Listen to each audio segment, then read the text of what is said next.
are accompanied by my team, the RCIO, Mr. Kasioki, and other specialist team of officers who are working with.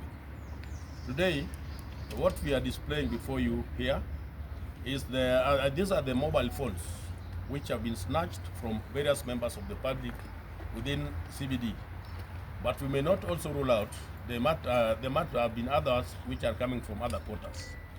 This operation, we have been undertaking it, but through the exploitation of the intelligence that we have been having and cooperation with the members of the public is what has made us to nab this. The cache were mainly from Munyu Street and Pangano Streets, where we found there's a gentleman who is totally a receiver.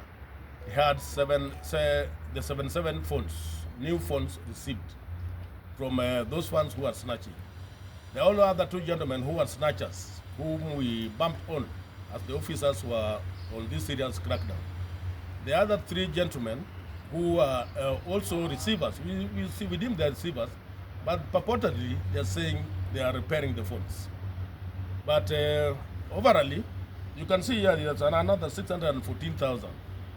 These ones were received from the gentleman who is totally the receiver. So the 614,000 plus 77 phones were from one person. This money, in our view, we take it that the money is using to buy phones from those customers. Once they snatch, they bring you the phone, he pays you the money. Though he was trying to go other ways, but this one, in our own analysis, is the money he's using to buy those phones from other people. This is an operation which we intend to continue with in this city and any other part of this town. Phone snatching have been rampant. Members of the public have been losing phones. But today we have gotten where they are being taken. What I would want to urge members of the public, security is a collective responsibility. Let's also take our personal safety, check on our personal safety, how we carry our belongings as we are walking, as we are transversing. But we as officers would want just to build your trust in ensuring safety prevails totally within this town. That's why when you neutralize such kind of criminals, we'd want to have a scenario whereby even if you are in town, you will be talking their phones without having any fear of being snatched from you by these other the criminals. The other thing I would want to urge our public, let's continue sharing information. Crime prevention, that I've been saying, is a collective mandate. When they share with us the information where the receivers are, we are going to go and arrest them.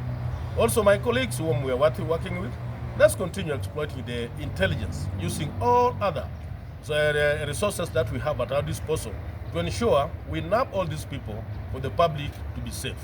That's what I can say now. You have his identity maybe? The name of the person?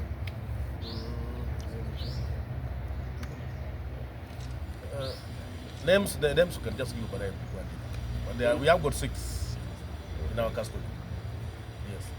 But all are Kenyans, not as yesterday, where we had foreigners. When I see there have been incidences of fire, we understand 8 people have died today in Kibra. Last week we saw Gikomba again. Anything in regards to investigations into these fire incidences? Oh, the early morning we had a fire which erupted in Kibra. And this fire, it's unfortunate, it has costed the life of 8 innocent Kenyans. But I'm being informed the building where fire erupted from is a storied building, the Gorofa, made of mbao and timber and mabati. Once it started, the other people who were not in safe areas, automatically they were supposed to lose their life. It is just the same scenario like the one which happened in Madare, where we lost life. It's very unfortunate. The investigations we have been conducting in regards to the previous fires, basically they have been illegal connections. We normally discourage illegal connections. Others, it revealed there were some persons who lit the musuma. They left it just close to their beds. Then they caught fire. So even now there's another one taking place in Mukuru. I've been coordinating. Officers are there trying to neutralize that situation so that it cannot go further. The Kibera one, we have got 8 lives lost and 7 are in hospital undergoing treatment with serious burns.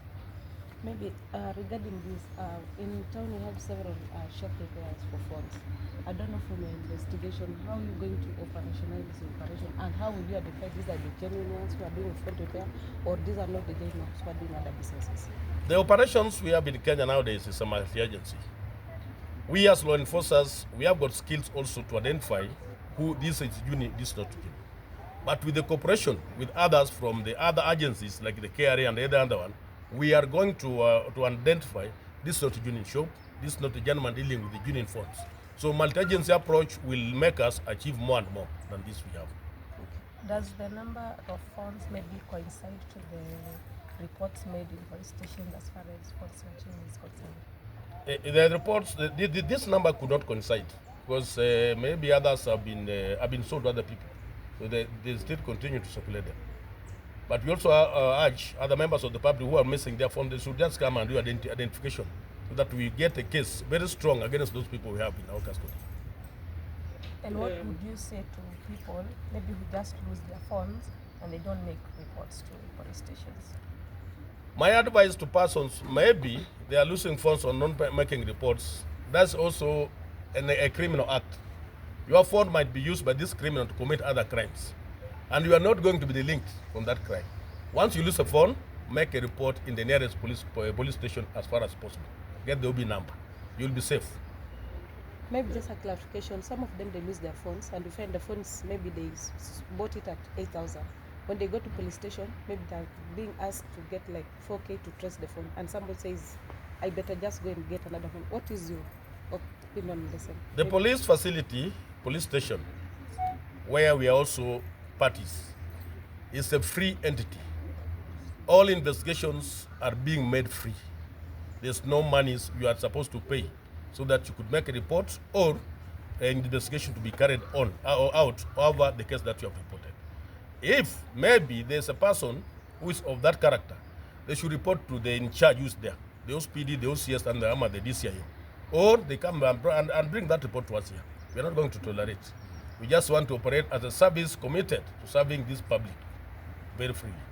Yes, Bona Regional, if might be somebody has snatched a phone from somebody, can you just tell us how many cases successfully? Because cases of phone snatching has been reported in several police stations, including me.